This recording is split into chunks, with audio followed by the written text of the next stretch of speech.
शेतकऱ्याच्या कर्जमाफीसाठी आम्ही वारंवार आंदोलन केले.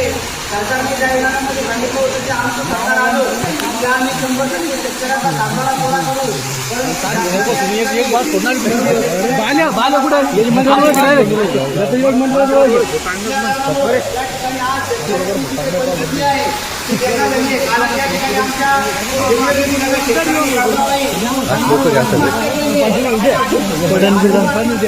अच्छा पाणी आपल्या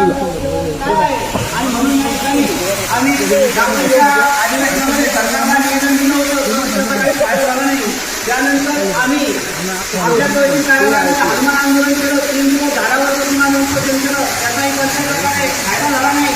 आणि म्हणून आम्ही पुन्हा काल अधिवेशनात मुंबईला गेलो, परंतु त्या ठिकाणी आम्हाला दगडफेक करून पोलिसांनी अटक केली आणि अटक करून त्या ठिकाणी आमचं आंदोलन दर्शवण्यात आलं. आणि म्हणून आज या ठिकाणी मग आपण या ठिकाणी या सरकारी निधीमध्ये आज आम्ही बावली आंदोलन करत आहे आणि सरकारला या ठिकाणी इशारा देत आहे की जर तुम्ही आमचा शेतकऱ्यांचं पूर्ण कर्ज माफ केलं नाही, आमच्या शेतकऱ्यांचा सातबारा पूर्ण केला नाही, तर या ठिकाणी